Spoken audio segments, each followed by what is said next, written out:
झामुमो का अगला निशाना बिहार, पार्टी का होगा विस्तार। बिहार की दर्जन भर सीटों पर प्रत्याशी उतारने की झामुमो की तैयारी। हेमंत ने तो झारखंड में बड़ा दिल दिखाया, अब राजद और कांग्रेस की बारी। पश्चिम बंगाल, ओडिशा में जेएमएम का संगठन विस्तार के बाद बिहार में महत्वाकांक्षी योजना तैयार। नमस्कार, आजाद सिपाही विशेष में आपका स्वागत है। मैं हूं राकेश सिंह।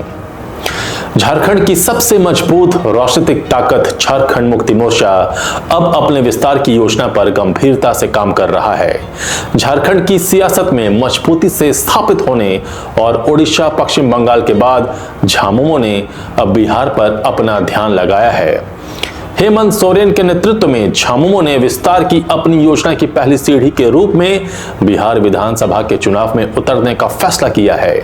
पार्टी ने बिहार की दर्जन भर सीटों पर उम्मीदवार उतारने की बात कही है और इसके लिए इंडी अलायंस की अगली बैठक में इस मुद्दे पर दो टूक बात करने का मन बनाया है।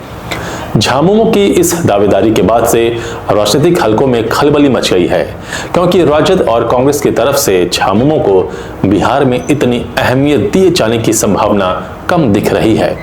ऐसे में यह कहना अतिशयोक्ति नहीं होगी कि हेमंत सोरेन ने झारखंड में जिस बड़े दिल के साथ कांग्रेस और राजद को अपनाया है, वैसा बड़ा दिल बिहार में शायद ही राजद और कांग्रेस दिखाए।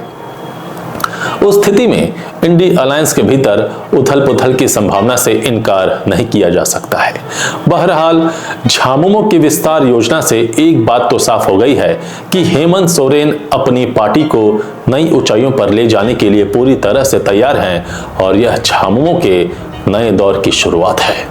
क्या है झामुमो की विस्तार योजना और बिहार चुनाव में झामुमो के उतरने का क्या हो सकता है असर, आइए समझते हैं। झारखंड में मजबूती से पैर जमाने और पश्चिम बंगाल, ओडिशा में संगठन विस्तार के बाद झारखंड मुक्ति मोर्चा ने अब बिहार में अपने विस्तार की एक महत्वाकांक्षी योजना तैयार की है। इसके तहत पार्टी ने इस साल के अंत में होने वाले बिहार विधानसभा चुनाव में ताल ठोकने का फैसला किया है। पार्टी ने झारखंड में अपनी सहयोगी कांग्रेस और राजद से 12 सीटें मांगने की घोषणा की है। झामुमो का तर्क है कि सीमावर्ती जिलों में पड़ने वाली विधानसभा सीटों पर उसका जनाधार है। अतीत में वहां झारखंड मुक्ति मोर्चा के विधायक भी रहे हैं। झामुमो ने जिन 12 विधानसभा सीटों पर दावेदारी की है, उनमें तारापुर, कटोरिया, मनिहारी, झाझा, बांका, रुपौली, रामपुर, बनमखनी, जमालपुर, पीरपैंती और चकाई शामिल हैं। झारखंड मुक्ति मोर्चा इन सभी 12 सीटों पर अपने प्रत्याशी उतारना चाहता है। यह सभी सीटें झारखंड बिहार सीमावर्ती इलाके की है। झामुमो का कहना है कि इन सीटों पर न सिर्फ उसके कार्यकर्ता हैं, बल्कि उसके पास प्रत्याशी भी हैं। पार्टी ने हेमंत सोरेन के नेतृत्व में अगले कुछ दिनों में आयोजित होने वाले पार्टी महाधिवेशन में इस बारे में औपचारिक फैसला लेने की बात कही है। झामुमो ने कहा है कि बिहार में प्रत्याशी उतारने के संबंध में राजद और कांग्रेस से जल्द बातचीत होगी।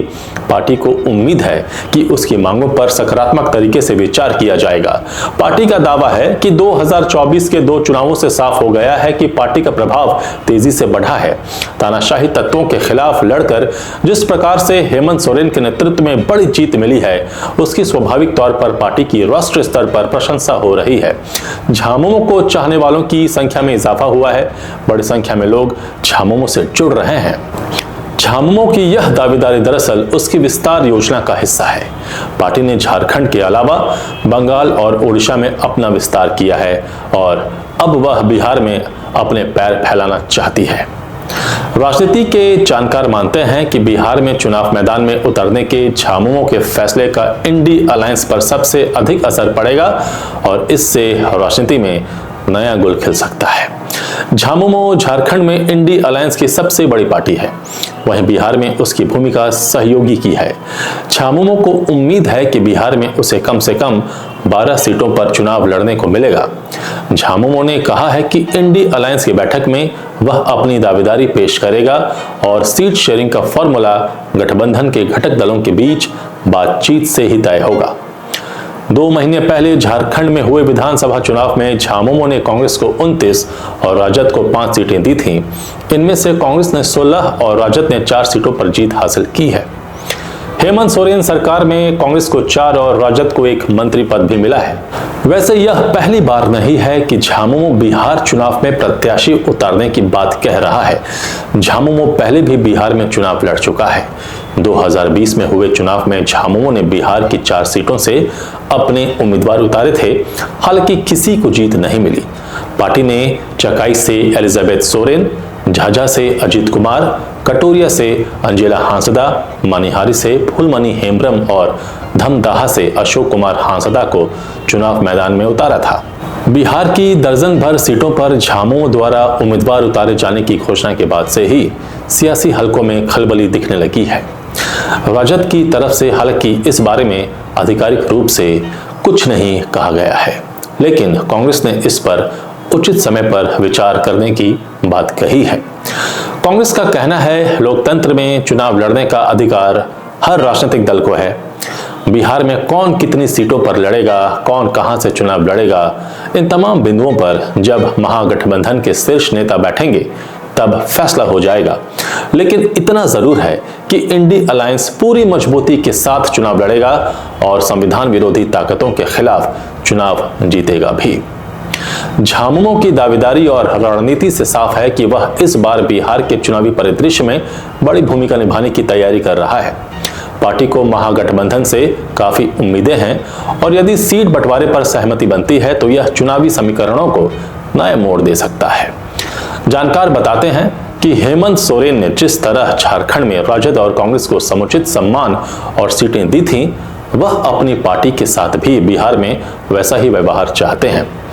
लेकिन राजद और कांग्रेस के रुख से ऐसा नहीं लगता कि वे झामुमो को तवज्जो देने के मूड में हैं। इंडी अलायंस में हेमंत सोरेन ने अपनी जो जगह बनाई है, उसके बाद से राजद और कांग्रेस के लिए उनको नजरअंदाज करना भी आसान नहीं होगा। लेकिन यदि ऐसा हुआ तो कुछ नया गुल खिल सकता है और इस संभावना से पूरी तरह इनकार भी नहीं किया जा सकता है। आजाद सिपाही के विशेष में अभी इतना ही। आप हमारे इस YouTube चैनल को जरूर सब्सक्राइब करें और भी अधिक जानकारी के लिए पढ़ते रहिए अपना लोकप्रिय दैनिक अखबार आजाद सिपाही। धन्यवाद।